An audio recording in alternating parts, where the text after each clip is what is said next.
want to tell you a story. Peter's our new follow-up coordinator. He said he got a phone call on his cell phone, which we broadcast on our channel, and it was from a man, we'll call him Muhammad. And Muhammad said, I need to meet with you. Now, normally our guys would say, not a good idea. Let's talk first on the phone. But he felt the Lord was saying, go meet this guy. Who turned out to be what is called a prince of ISIS, someone that other ISIS members swear allegiance to, that they will die for.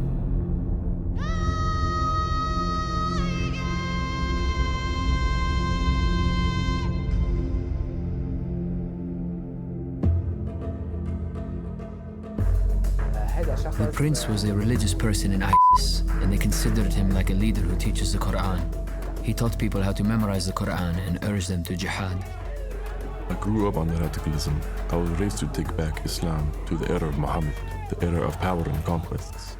We began to form groups to defend the country and Islam. One day, somebody asked me why I am a Muslim. I had no answer. I began to search in Quran, Hadith, and Sunnah. I wanted to find proof and evidence that Allah exists and Islam is right. I found nothing. The prince heard that I evangelized to Muslims. He got my number and called saying that he wanted to meet and talk. I had a strange feeling that he was from ISIS and that he might try to kill me. But I had a peace inside that the Lord would protect me as he had a reason behind this encounter. So I set up an appointment knowing that he could try to kill me. When I went to Peter, I was scared, but I wanted to search for the truth. So he went and he met with Muhammad, and he said the Lord spoke to him in that moment. He said, be bold with him. I said to him directly, our God is not yours. When I listened to Peter, I felt his words were arrogant. His words had awakened Muhammad, the radical one. Because of my anger, for a moment, I forgot why I came to Peter. I suddenly had one thought. How should I kill him? He boldly proclaimed the gospel to this man, this bearded man. He started crying while I was telling him these words. What made me cry? I don't know. While he was crying, I put my hand on his shoulder and started to pray. He then got up and left me. I felt he was not stable. They met. They went their separate ways. He called again. The man came back very shaken. I had a dream. Peter came to me and gave me a white envelope dripping with blood. The blood had a good fragrance like musk or perfume. When I saw the blood, I was scared. Peter said to me, don't be afraid. Then I woke up. Later, Peter told me, without the shedding of blood, there is no forgiveness of sins. The prince asked, what should I do to ask forgiveness? I said, the Lord gave it to you for free. You just need to accept it. And gradually, I began to disciple him. So they came together, and Muhammad said, Peter, I have a confession. I have to tell you that the first time I was going to meet with you, I intended to kill you. And I'm sorry. And he fell on his face and he repented. I began to visit Peter regularly, and I saw love that didn't exist in Islam. He started walking with the Lord right away. He shaved his beard. He changed his whole life. Then he asked to be baptized. Once I got out of the water, I felt a victory and a joy I could not describe. He is conducting a Bible study for 3 Syrian people in his area. The true book, in my opinion, is the Bible. I found the truth in Jesus Christ. And because I have surrendered my life to the Lord, I am certain He will never forsake me.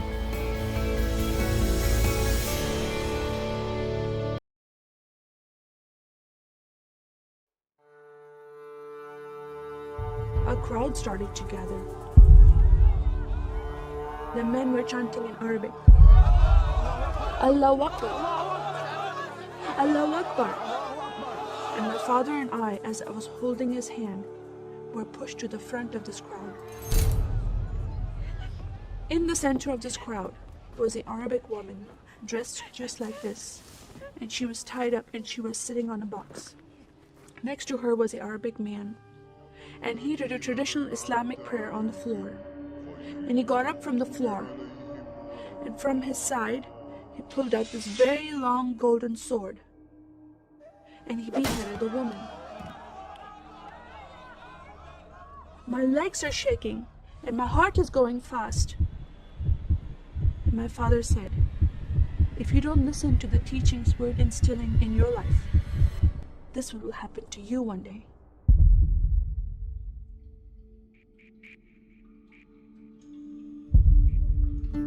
I was born and raised in a small country by the name of Kuwait, a community of 98% Muslim population. 2 of my uncles are imams, and 1 is president of a mosque, where I would hear the call to prayer 5 times a day. As a Muslim, the word Yahudi, which means Jew, was instilled in me as a bad word, as a cuss word. Yahudis should not exist. They should be killed, and I never thought to question why would I hate them. I never met Jewish people in my life. They never did anything to harm my family. I just hated them. Just the word brought hatred in my heart. It's very important to learn the Quran and the Hadith and even memorize it in Arabic. I even entered a competition where you recite a long chapter in front of Islamic leaders and teachers.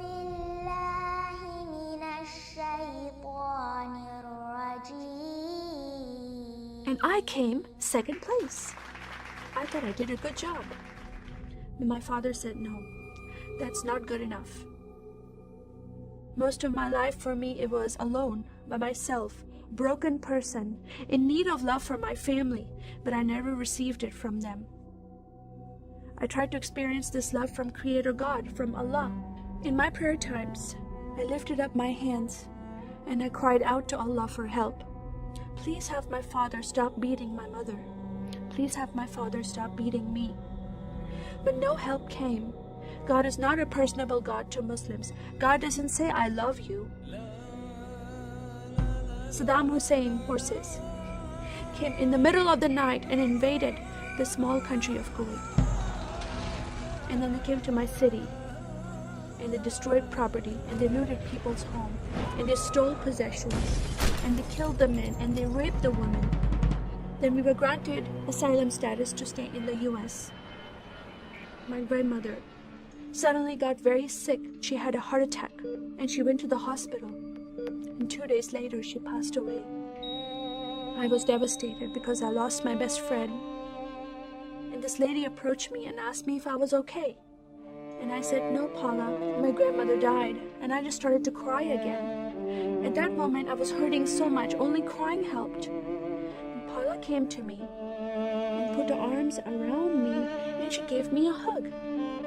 And then she asked me a question. Would you like to go to church with me? When I walked into this church, I experienced love from these people and acceptance from these people like I've never before. Fellowshipping together. They were men and women together. They didn't have to be separate. No one was judging each other. And they knew I was Muslim. They were so friendly to me themselves, accepting of me and loving of me. And that was really surprising to me. And for the first time in my life, I heard a message from the Bible.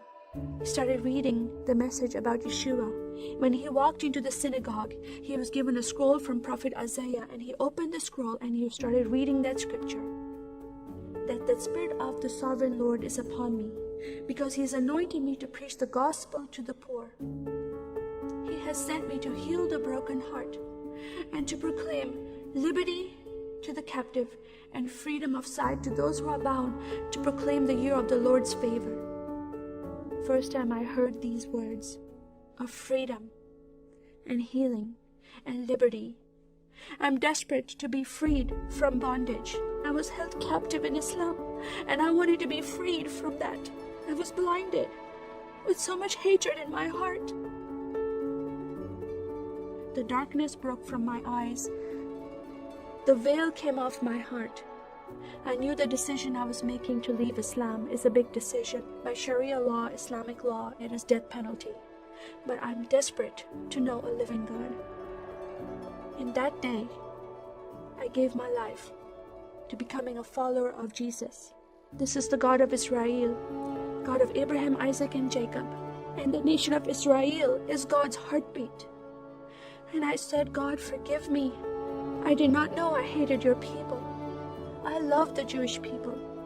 because it's their God, their Messiah that I'm following, and He told me to love them. I never knew what happened to the 6 million Jews that died. I never heard that in Kuwait in history.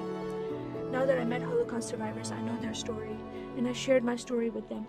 Your God, your Messiah, changed my heart, giving His life for me, so I can have life everlasting. He rescued me. He saved me. He came and brought joy in my life again. And I'm a blessed woman. And I start crying, and they start crying, and we are able to relate to each other, and they embrace me, and they love me, and they experience some healing, I believe, when they hear my story.